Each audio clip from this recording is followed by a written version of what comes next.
ধারি দেখো না উপরে কত মাছি, এই যে ঘরের মধ্যে দেখো কতক্ষণ মুছা যায়, রান্নাবাড়ি সব ঢাকা ঢাকা দিয়ে, তাও রান্না করা যায় না। জলপাইগুড়ি জেলার রাজগঞ্জ ব্লকের সন্ন্যাসীকাটা অঞ্চলে মাছির উপদ্রবে অতিষ্ঠ 6টি গ্রাম। খাবার খেতে বসলে পাতে পড়ছে মাছি। গৃহস্থের উঠোন থেকে রান্নাঘর সর্বত্রই ভনভন করছে মাছির দল। স্থানীয় বাসিন্দা অরবিন্দ সরকার জানান, দেখুন, আমাদের গ্রামের পাশেই একটি এগ লেয়ার তৈরি হয়েছে, যেখান থেকে অনেক এগ প্রোডাকশন করা হয়। সেই এগ প্রোডাকশনের ফলে যে মুরগিগুলো আছে, সেই মুরগির যে ওয়েস্ট তৈরি হয়, সেই ওয়েস্ট থেকে প্রচুর পরিমাণে মাছি রিপ্রোডাকশন হচ্ছে। সেই মাছি এত পরিমাণে রিপ্রোডাকশন হচ্ছে যে সারা গ্রামে সেই মাছি ছেয়ে পড়েছে। তো এই মাছি তো সকলকে, আমাদের গ্রামে সকলকে ইরিটেট করতেছেই, তার সাথে সাথে এই মাছি যে বিভিন্ন রোগ ছড়াচ্ছে, সেই রোগের ফলে আমাদের গ্রামের বেশ কিছু লোক কিন্তু অসুস্থ হয়ে যাচ্ছে। প্রায় আজ 15-20 জন হাসপাতালে ভর্তি আছে।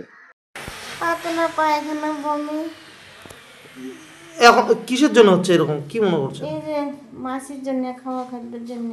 মাছের জন্য, খাওয়া খাদ্যের জন্য। এখন কি মানে ডাক্তার কাছে গেছিলেন নাকি? হাসপাতালে গেছিলাম। হাসপাতালে কয়দিন ছিলেন অ্যাডমিট? 2 দিন। 2 দিন অ্যাডমিট থেকে আসলেন। দেখুন, আমাদের গ্রাম থেকে বেশ কয়েকবার প্রোটেস্ট করা হয়েছে। আমরা বেশ কিছু লোক, প্রায় 1-150 লোক 2 দিন 3 দিন গিয়ে ওখানে বলেছি আমরা। তারা বলেছে কিছু সময় চেয়েছে, কিন্তু আমাদের মনে হচ্ছে যে এত পরিমাণে মাছি মানে কমানো সম্ভব না। তো আমরা আবার চেষ্টা করছি। আমরা আমাদের আশেপাশের গ্রাম যে রয়েছে তাদের মিলে মিশে আমরা একটা মিটিং করছি যে কি করা যায় পরবর্তীকালে, সেটার চিন্তাভাবনা করছি আমরা। শুধু গ্রামবাসী নয়, শাসক দলের সন্ন্যাসীকাটা অঞ্চলের সভাপতিও মাছির উপদ্রবে অতিষ্ঠ।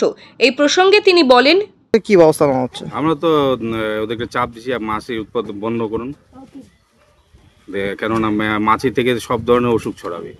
আমরা অলরেডি চাপ দিয়েছি।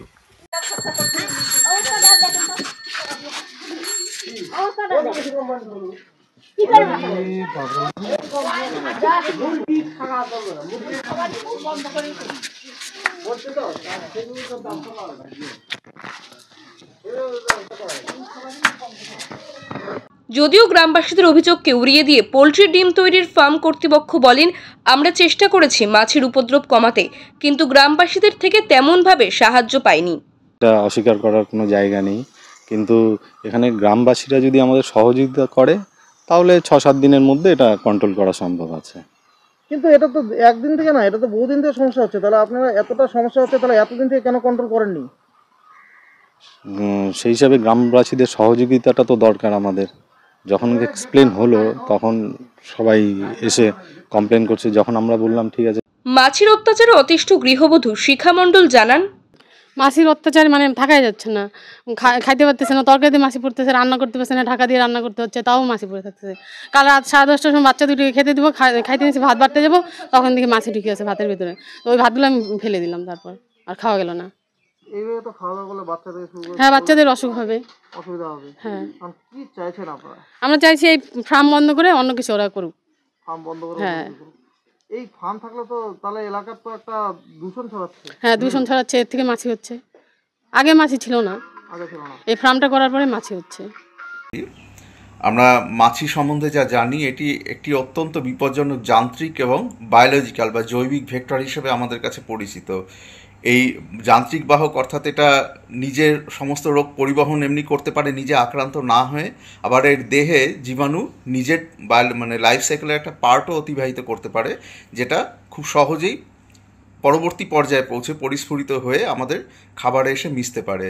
মাছি বিপজ্জনক এই কারণে যে এটা যেমন দুর্গন্ধযুক্ত নোংরা ময়লা পরিবেশে থাকতে পারে, সেখান থেকে খাদ্য সংগ্রহ করতে পারে, সেখানে তাদের লাইফ সাইকেলের একটা পার্ট অতিবাহিত করতে পারে। একইভাবে তারা আবার খাদ্য সংগ্রহ করতে আমাদের যে দৈনন্দিন জীবনে যে সমস্ত জিনিসপত্র বা আমাদের ঘরবাড়ি, খাবার দাবার ইত্যাদির মধ্যে এসেও এরা বসে। এদের বডি সারফেস এবং এদের যে খাদ্যনালী, দুটো জায়গায় জীবাণুর যে বাসস্থান, টেম্পোরারি বা কিছু একটি দীর্ঘস্থায়ী বাসস্থানের পক্ষে আদর্শ জায়গা।